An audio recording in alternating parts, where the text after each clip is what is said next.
Now, let's chat.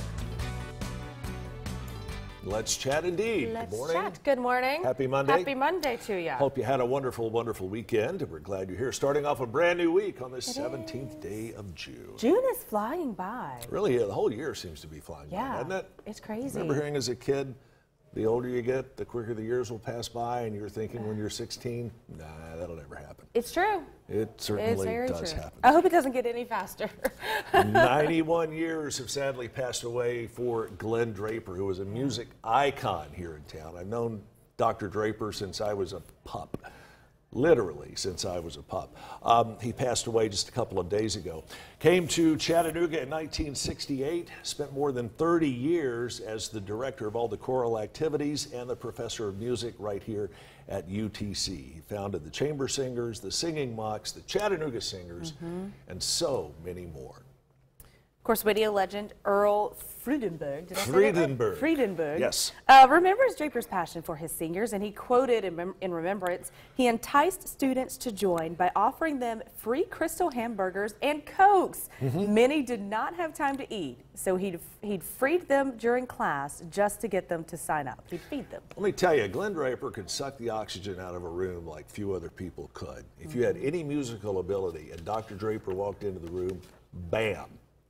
He had your attention. Wow. And you in turn had his attention, and those of you who knew him know what I'm talking about. He directed performances for every president since Richard Nixon, numerous heads of state, the Queen, royal family, the Reverend Billy Graham, and so many more. 49 international concert tours, of course, countless American. I mean, what an incredibly storied career. And has played with and performed with legends like Perry Como, Tony Bennett, Liberace. He's played at Carnegie Hall multiple times. I mean, the knocked Crystal off everybody's bucket list. Yeah, he really did. And just such a neat guy. Saw Dr. Draper, I guess, probably 2 years ago.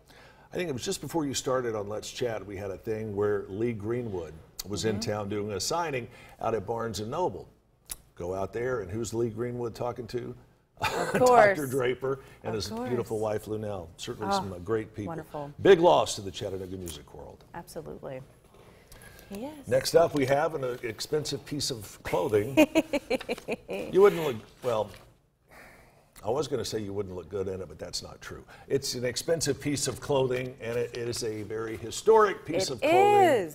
It is the authentic Babe Ruth jersey. It broke the world record for the most expensive piece of sports memorabilia. It sold yesterday for $5.64 million from Hunt Auctions. It was up for auction. So the jersey dates back to, of course, Ruth's days with the Yankees. Absolutely. Which would have been 1928 to 30. Ask me how they know this was an authentic Babe Ruth jersey. How did they know? I'm glad you asked. It came from the Babe Ruth family. Oh, wow. I was wondering how they got this jersey, how it happened. This has been locked away with a lot of other Babe Ruth memorabilia in the neighborhood of 300 or 400 items that went up for auction, including this jersey.